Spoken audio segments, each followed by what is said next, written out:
Blah, blah, blah, blah. Thank you.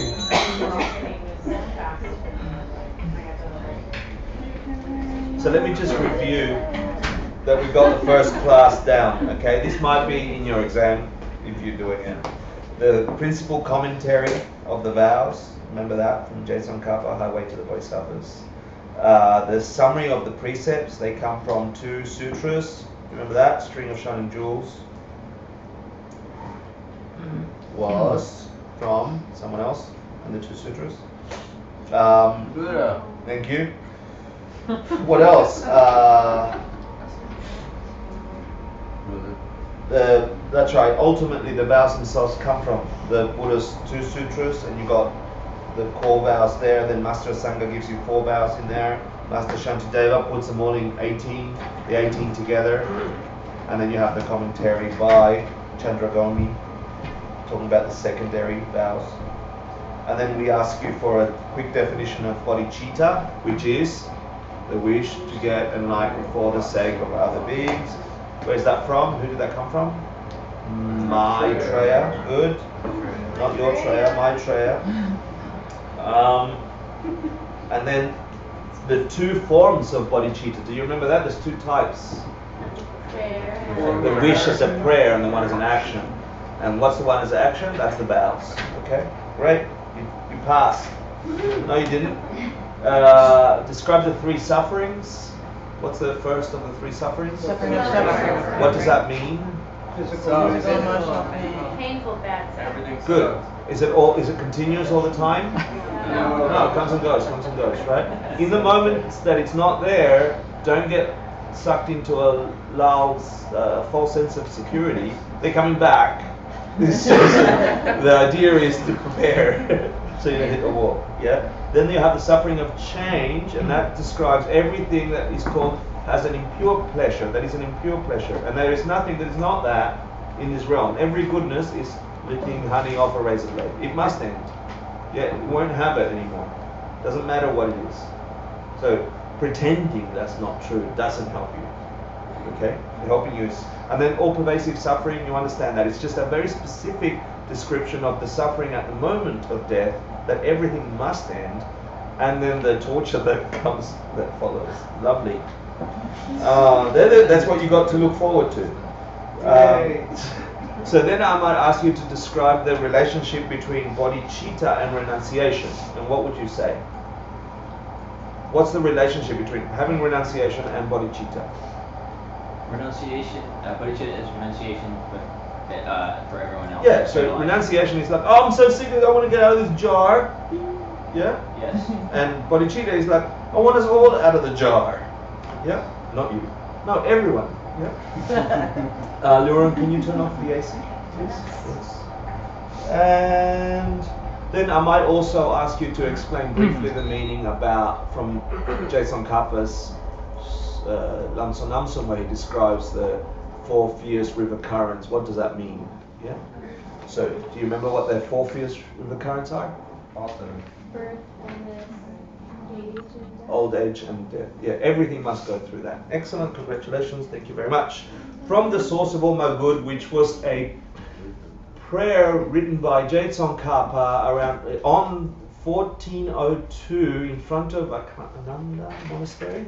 What was the monastery? Some old, very important monastery that I now no longer remember. He went into this month. He went and did some practice, and went into this month-long LSD trip kind of experience, where he saw the whole lineage lamas, etc., etc. And he came out of that and he wrote the Lamrim Chemo, and he's the guy that wrote these verses, Source of All My Good. And here he describes the motivation for having the vows again. He says, bless me to see clearly, and that means to really have a realization that the wish itself is not enough. For if I am not well trained in the 3 moralities, which is what I'll cover right now, I cannot become a Buddha. Grant me then a fierce resolve. This is a fire burning to master the vows of the children of the victors. The children of the victors are, who are the children of the victor? Who are the victors? The Buddhas are the victors. So who are the children of the victors? Bodhisattvas, people who have this wish to be free from suffering for the sake of all living beings. These are those beings that have bodhicitta, they're called bodhisattvas. Anyone that has this is a bodhisattva. They are the children of the victors. They are the children of the Buddhas because they will grow up to be Buddhas. Yeah? So he says here, unless I see it really clearly, unless I really recognize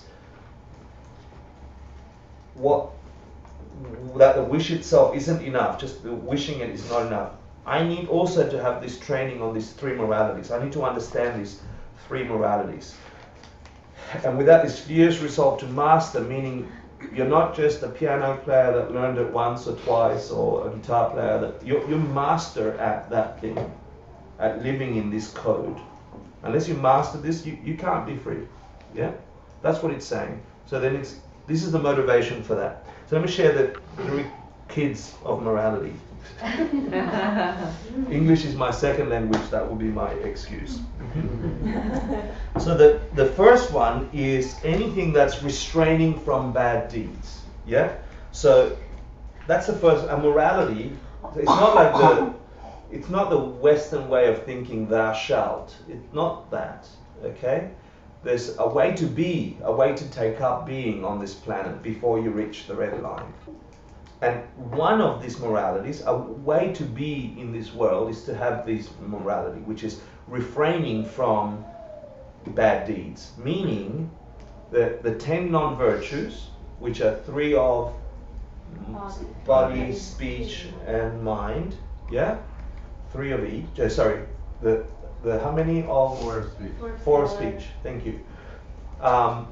Understanding these, living by this code, is a type of morality. It's preventing the causes for more suffering at a very basic level, at a core level. Why these 10?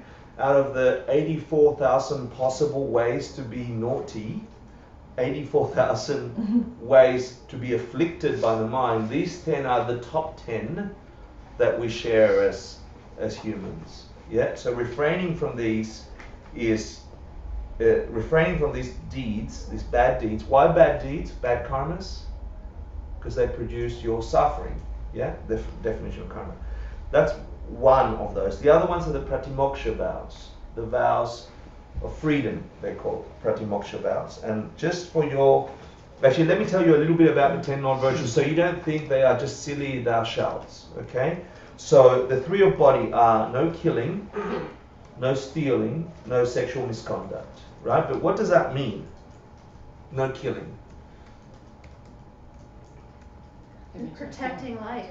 So the opposite would be protecting life, but just refraining from taking another life or perceiving yourself taking another life is this kind of morality. In any activity that you do, about any being, stopping yourself from removing life from the planet is one of these moralities. Yeah? Stealing is not taking anything of value that you know belongs to other beings. That will produce some suffering for you if you do that. Refraining from that frees you up from that suffering the more you do that. Yeah. And sexual misconduct, it depends who you are, but for everybody it means respecting other people's relationships. Yeah, adultery, etc. in the Christian sense. But being mindful that other people have this beautiful thing between them and not wanting to break that, that's that morality. So refraining from that, not because you have to, but because you have wisdom that understands if you do them, you're actually going to get equal and opposite reaction.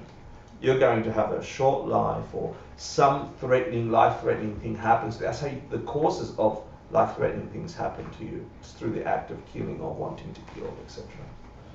Yeah, the same with stealing. That's why we have scarcity.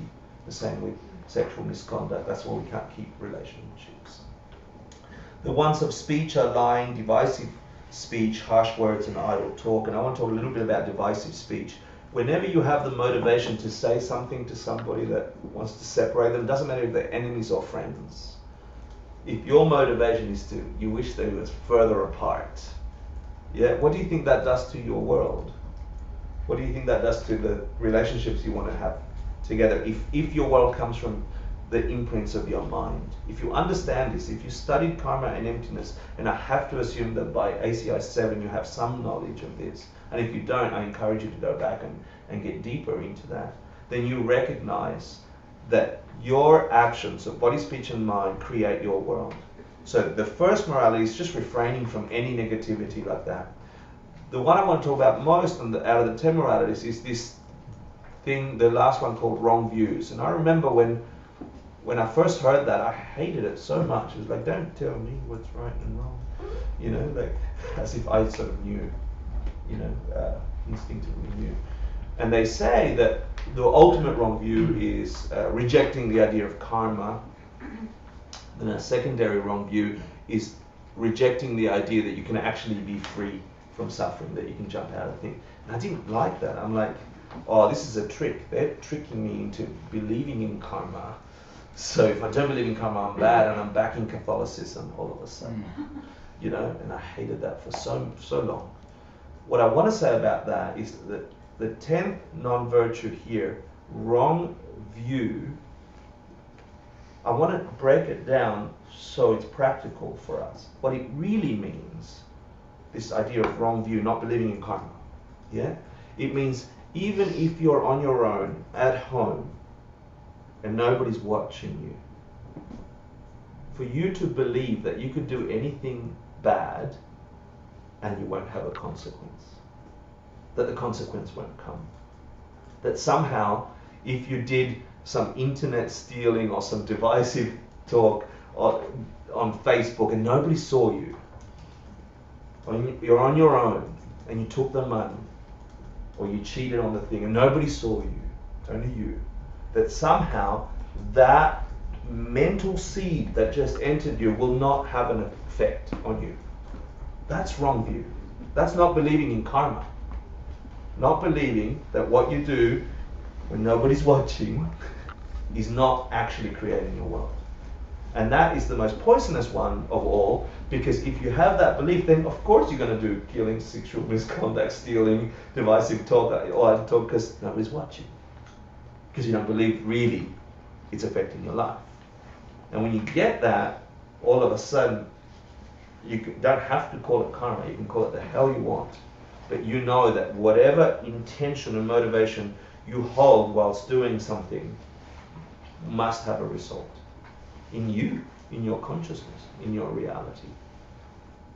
And then the other one, which is also fascinating, it's like a secondary wrong view, second most strong wrong view, is the belief that you can't be free from suffering, that you're somehow locked into this state of being. That's a kind of wrong view that says everything changes except this condition. That's a kind of mistaken view.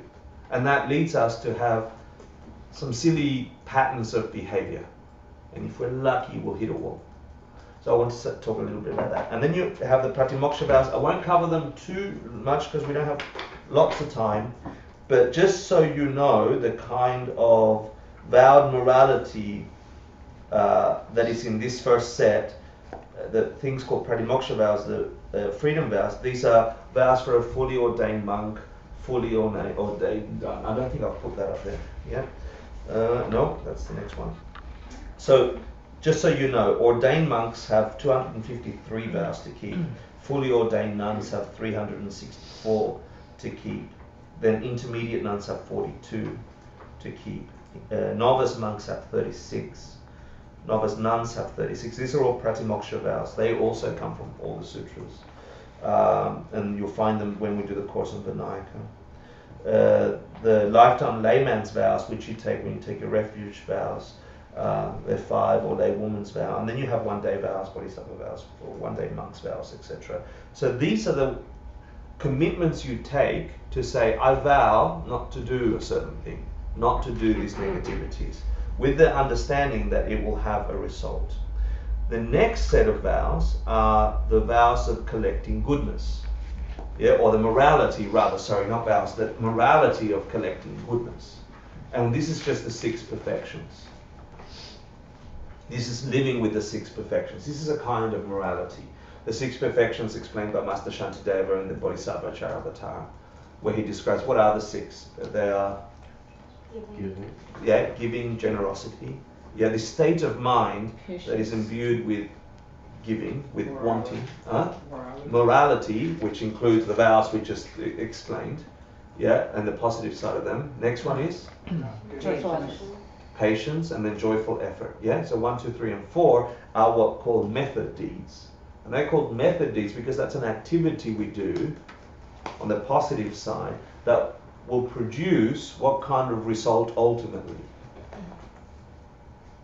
They're actions of body, right? They create your Buddha body. Yeah, they create the body as you as an enlightened being because they're action body orientated. And then you have the other 2, the wisdom deeds, which is concentration and wisdom, the perfection of concentration, the perfection of wisdom, which produce your Buddha mind. Yeah, your Dharmakaya. Can you say that again? Yes, I can. Thank you. So the method, they're up here. The method deeds are perfections 1 through 4. Yeah, and they produce your Buddha body. And the wisdom deeds are perfections 5 and 6, which is concentration and wisdom, perfecting that, which produces your Buddha mind. Roughly speaking, 4 sometimes jumps between the 2 depending on who you ask. The third set of, Concentration and what else? wisdom. Wisdom.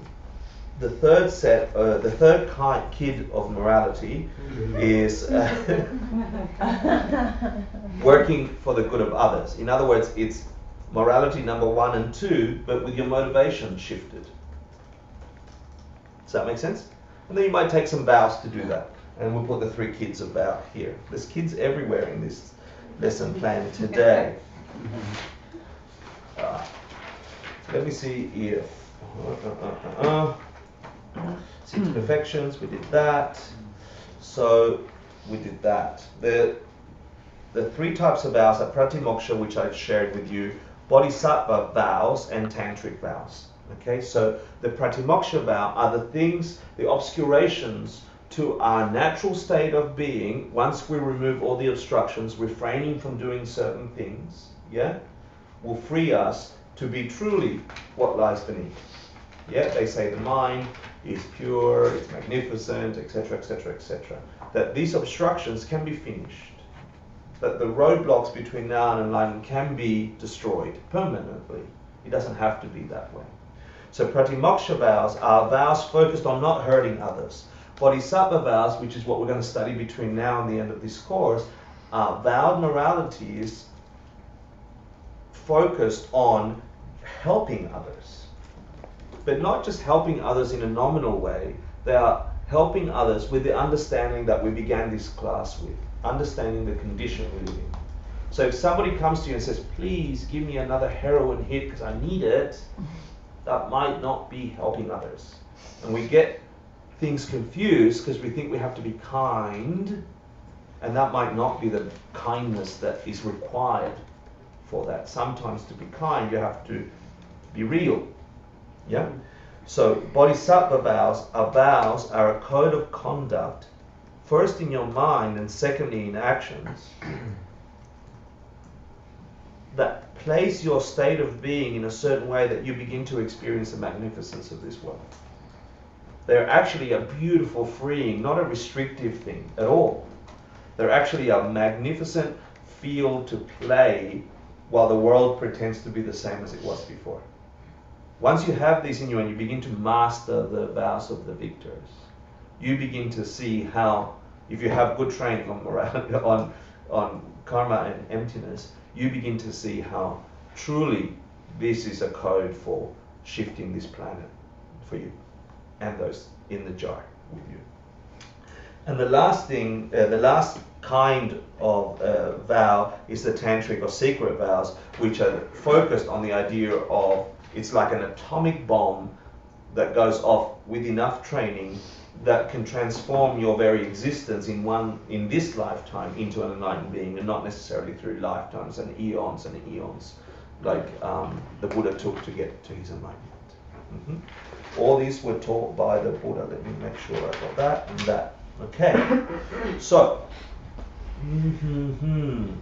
Why vow and not just do an action? Remember I asked you that before I left. So what's your answer? What do you think?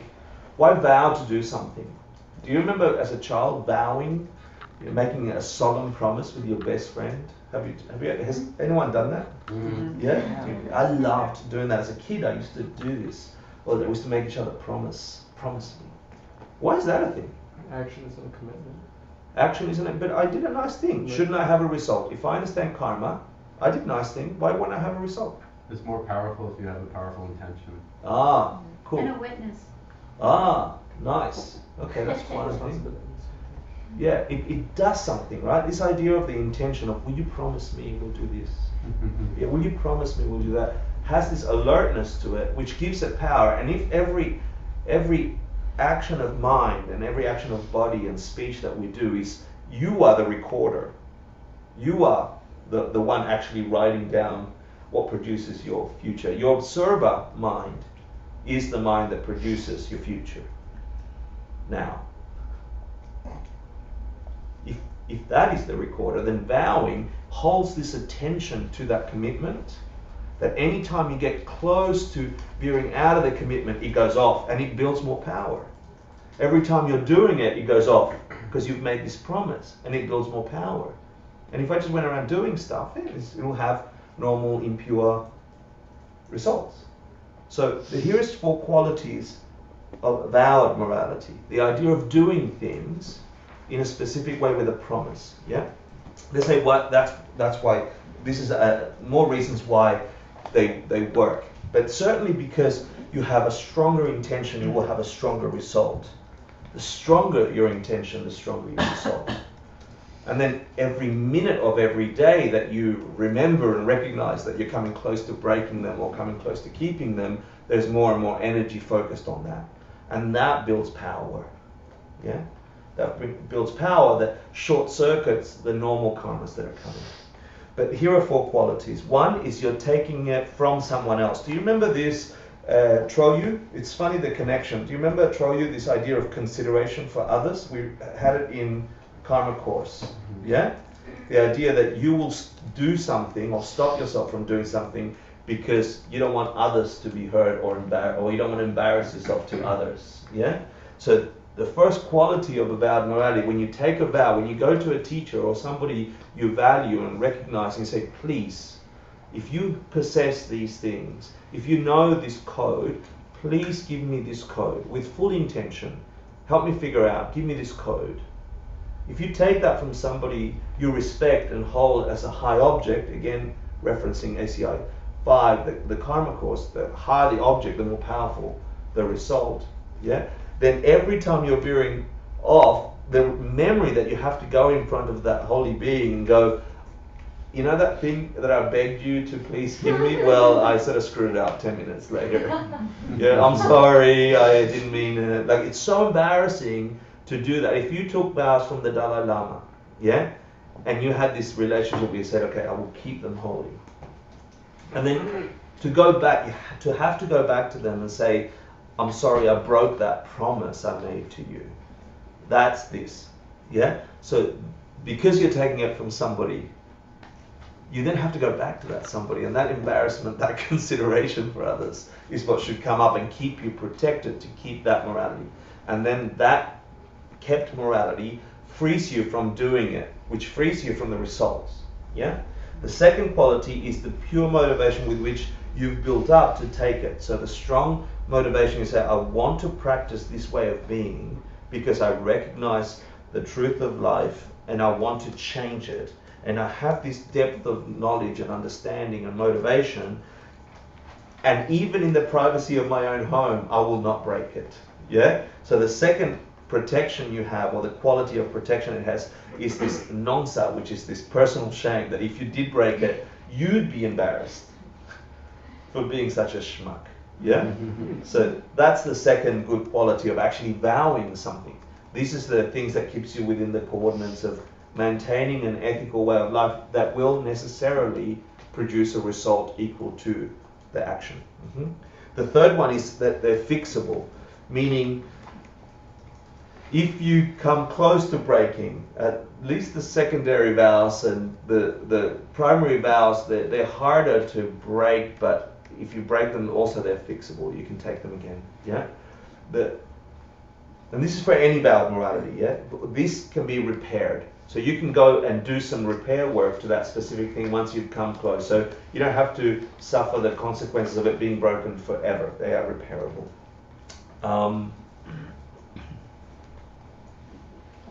Bodhisattva vows are best taken after you've taken either some of the pratimoksha vows. Yeah. So either taken refuge, the layperson's vows, or a monk's vow, etc. You should be living some kind of ethical life before you even consider taking the bodhisattva vows. It's recommended that you must have some pratimoksha vows beforehand, and or at least be living the opposite of the 10 non-virtues. Yeah, protecting life, etc. In a good way, in a strong way, because they're going to be roadblocks for you to do any of the bodhisattva vows. I have a question. Yeah. Do you have to be meditating every day to be qualified to take any of these vows? No, it's not a prerequisite in any book that I know of. But if you've taken any of the other vows, then you will be meditating because you understand the consequences if you don't. Yeah, it's the only thing that keeps you clear. Yeah, they'll certainly have a stronger result if you're meditating. Yeah. I say yes. Yeah. Why do you have projects next to them? What does that mean? Oh, protect. They protect you. Protect. It's like a shield. Yeah, everybody's reading things that I didn't write, like kind. Yeah, kinds of vows. You all told me I wrote kids. Yeah. So then.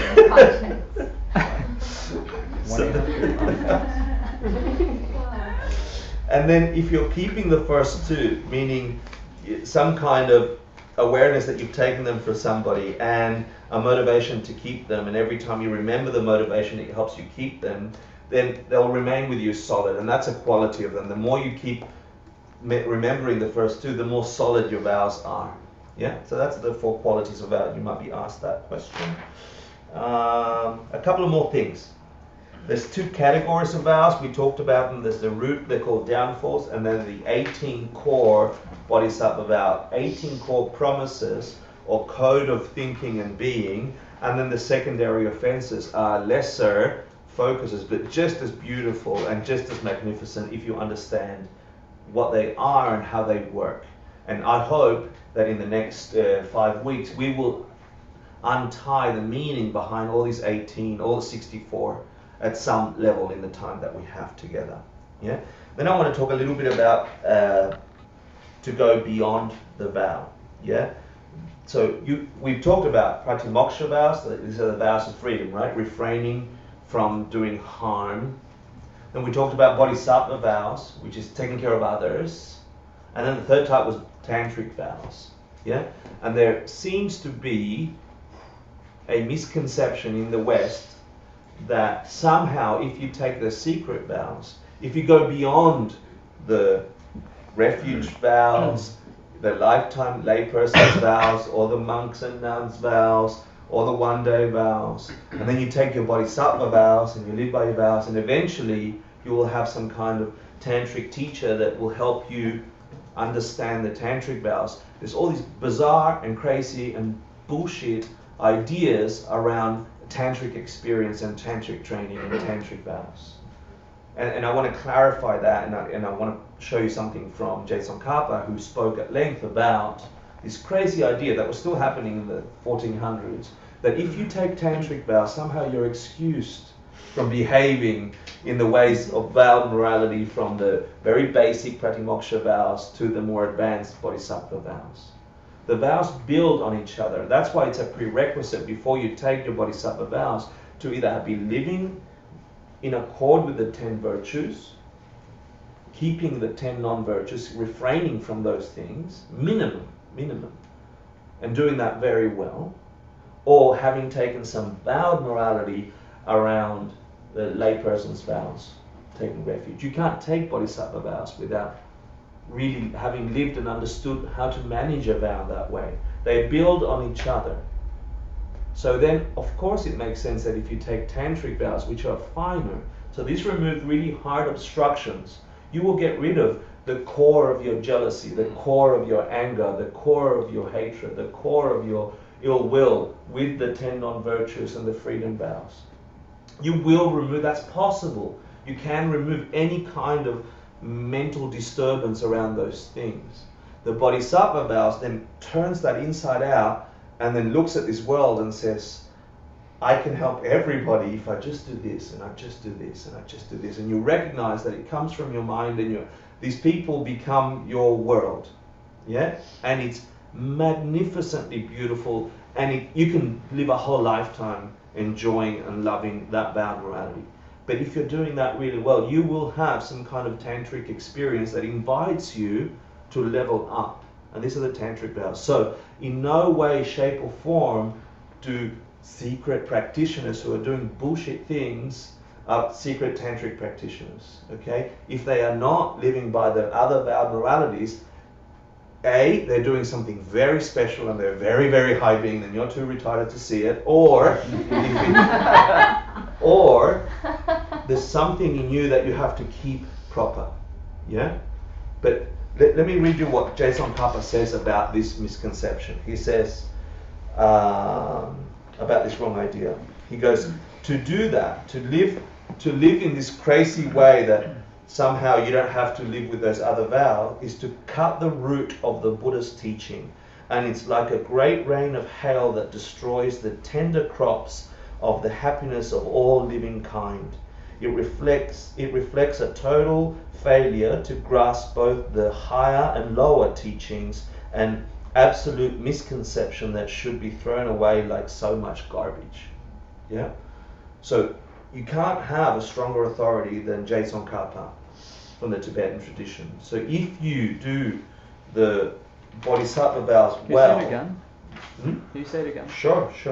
To have that misconception, to think that you're free from behaving with the other moralities once you get tantric vows, is just like it cuts the root of the Buddhist teachings, meaning you just cut yourself off. Yeah? And it's like a great rain of hail that destroys the tender crops of the happiness of all living kind. So your Bodhisattva vows are like a tender crop that begins to change your entire world from removing the 3 sufferings. Yeah? Thinking that you can do the hell you want when you get tantric or secret vows, that those things don't apply to you, is just destroying every single goodness that you created through the beginning of your practice of your Bodhisattva vows. And it reflects a total failure to grasp both the higher tantric and the lower teachings, sutra teachings, all the things we've been learning here in ACI. Absolute misconception that we've thrown away like so much garbage. So, the point of today's class was really to start off with the correct motivation based on truth. Yeah, we've done enough ACI courses. People come to the 3 jewels to want to feel happy, etc., etc. You want to get happy? Get really happy. Don't get pretend happy. You want to be free from suffering? Whatever your flavor is, you can be free from it. Really, not all, really. But not by pretending you're locked away in your little tower, and if you just do this little thing over here, the whole world changes. No, you have to face reality. And the reality of our world is that it sucks in 3 big ways. And if you don't like that, then you've got the suffering of death and what comes after. That's what we got. Things fall under that in the present condition, and the present condition is not unchangeable. The present condition is transformable. It's transformable over lifetimes, it's transformable in one lifetime. But to do that, you need depth, you need commitment, you need power. And the vows are that power. The Bodhisattva vows are the power to transform all, not just you. Refuge, bodhicitta. Refuge. Renunciation, bodhicitta. Yeah? Renunciation, bodhicitta. So, thank you very much for coming. I hope I didn't scare all of you off. I want to say one more thing. I'm going to ask you I want to make an offering to my holy teacher who taught me I have an these announcement. great things after this. And I would love you to please say hi and thank you for teaching when I say, yeah, you got it? Hi and thank you for teaching. Here we go. Hi. Thank you for teaching. Stay. Please stay. Please stay. Namaste. Thank you. Do you want announcements and then dedication, or should we do dedication first? Announcement. Just if volunteering, if you guys want to help with the 3 jewels in any way, I'm gonna have a meeting next Wednesday at 5:30 here, and talk to me after class if you want the email and more information. Thanks. Thank you. Thanks Okay. for everything you're doing, Stephen.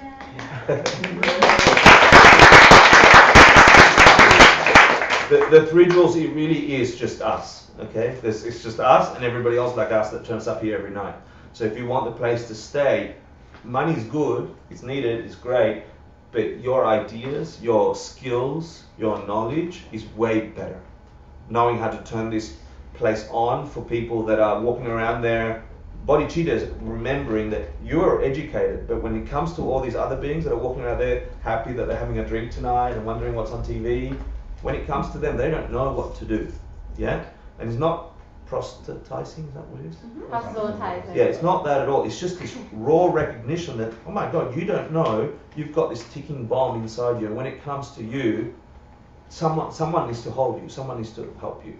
I wish I could be that for you, yeah? So the best kindness is to wish that for everyone, and the one an action you could do is to make this place alive and meaningful and active, so more people can get these ideas. Yeah. Sashi Puki Jishin Metatram Rira Lingshin Yunde Padi Sangye Shindu Mite Vargi Dropun Nanda Shinla Tu Parsho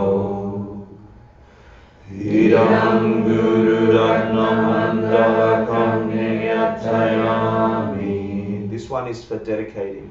Gewa Dim Dewoku Sunam Yeshe Tsoksokshin Sunam Yeshe Legend Way Lampa Kunito Parsho.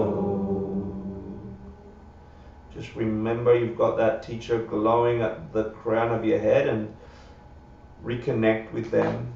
Make them smaller and let them enter the crown of your head and sink down to your heart. Make a home for them there. Small as a pea. Glowing with every wisdom you could ever need between now and the red line. Thanks for coming, everyone. Thank you. Please stay. Please stay. Yeah. You too, please stay, otherwise we can't do it again. Yeah. And for those of you who are Spanish speaking,